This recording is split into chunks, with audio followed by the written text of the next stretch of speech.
இன்றைக்கும் இந்த புதிய நாளில் உங்களை பார்க்கறது சந்தோஷம். கர்த்தர் நல்லவர், அவர் என்றும் மாறாதவர். இதுவரைக்கும் நடத்தி வந்த தேவன் இனியும் நடத்த வல்லவராக இருக்கிறார். இதுவரைக்கும் அற்புதங்களை செய்தவர் இனியும் நாம் கண்டிராத அற்புதங்களை செய்ய வல்லவராக இருக்கிறார். உங்கள் வாழ்க்கையிலும் இந்த நாளிலும் இந்த நாள் முதற்கொண்டு தேவனுடைய அற்புத கரத்தை நீங்கள் பார்க்க போகிறீர்கள். அவருடைய அதிசயமான காரியங்களை பார்த்து அவரை துதிப்பதற்கு தேவன் புதிய நாளையும் புதிய மாதத்தையும் கொடுத்திருக்கிறார். அதற்காக நன்றி செலுத்துங்க. சங்கீதம் 19ஆம் அதிகாரம் 1வது வசனத்தில் இப்படி படிக்கிறோம். வானங்கள் தேவனுடைய மகிமையை வெளிப்படுத்துகிறது, ஆகாய விரிவு அவருடைய கரங்களின் கிரியையை அறிவிக்கிறது. ஆண்டவர் உங்களுக்கு சொல்லுகிற காரியம் என்னன்னா, நீங்கள் தேவனுடைய மறைந்திருக்கும் மகிமையை காண்பீர்கள். இதுவரைக்கும் பார்த்திடாத, இதுவரைக்கும் மறைந்திருக்கிற தேவனுடைய மகிமையை நீங்கள் பார்க்க போகிறீர்கள். உங்களை சுற்றி இருக்க இயற்கையை நீங்கள் பார்க்கும் பொழுது தேவனுடைய ஆச்சரியத்தையும் தேவனுடைய வல்லமையும் உங்களால் காண முடியும். நீங்கள் பார்க்கிற ஒவ்வொரு மரமும் செடியும் விலங்குகளும் பறவைகளும் கடல்களும் மலைகளும் வனாந்திரங்களும் காடுகளும் மேடுகளும் கடற்கரையும் எல்லாமே தேவனுடைய வல்லமைக்கும் அவருடைய மகிமைக்கும் சாட்சியாக இருக்கிறது.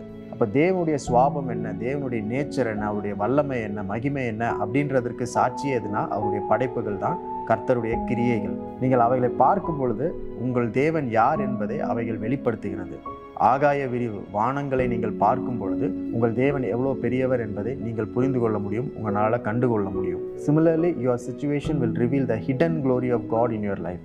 உங்கள் வாழ்க்கையில் இருக்கிற எல்லா சூழ்நிலைகளும் தேவனுடைய மறைந்திருக்கும் மகிமையை உங்களுக்கு வெளிப்படுத்தும். And also you will see the handiwork of God. அது மட்டும் இல்லை, தேவனுடைய கையின் கிரியையை நீங்கள் பார்க்க முடியும். இன்று முதற்கொண்டு மறைந்திருக்கும் தேவனுடைய மகிமையை நீங்கள் பார்க்க போகிறீர்கள். நீங்கள் எப்பேற்பட்ட சூழ்நிலைகளையும் சவால்களையும் எதிர்கொண்டாலும் பலவீனங்களையும் வியாதிகளையும் பார்த்தாலும் அவைகளுக்கு பின்பதாக ஒரு மகிமை மறைந்திருக்கிறது அப்படின்றத நீங்கள் புரிந்து கொள்ள வேண்டும். உங்கள் பள்ளத்தாக்கின் ஊடாக, உங்கள் செங்கடலின் ஊடாக, யோர்தானின் ஊடாக நீங்கள் கடந்து செல்லும் பொழுது தேவனுடைய மறைந்திருக்கும் மகிமையை உங்களால் பார்க்க முடியும். இன்றைக்கும் அவருடைய மகிமை விளங்குகிற ஒரு நாளாக இருக்கிறது. இந்த நாள் முதற்கொண்டு தேவனுடைய மறைந்திருக்கும், இதுவரைக்கும் பார்த்திடாத, இதுவரைக்கும் நீங்கள் யோசித்திராத மகிமையை பார்க்க போகிறீங்க. அதற்காக ஆண்டவருக்கு நன்றி செலுத்துங்க. ஸோ தேவனுடைய மகிமை விளங்கும்படிக்கு உங்கள் வாழ்க்கையில் எல்லாமே நேரிடுகிறது. எல்லா சூழ்நிலைகளையும் தேவன் தம்முடைய மகிமைக்காக மாற்றுவார், உங்களுடைய நன்மைக்காக மாற்றுவார் என்பதில் எந்தவித ஐயமும் கிடையாது. இன்றைக்கும் அப்படிப்பட்ட ஒரு மகிழ்ச்சி நிறைந்த, தேவ வல்லமை நிறைந்த, அவருடைய மறைந்திருக்கும் மகிமை வெளிப்படுகிற நாளாக இருக்குது. அதற்காக ஆண்டவருக்கு நன்றி செலுத்துங்க.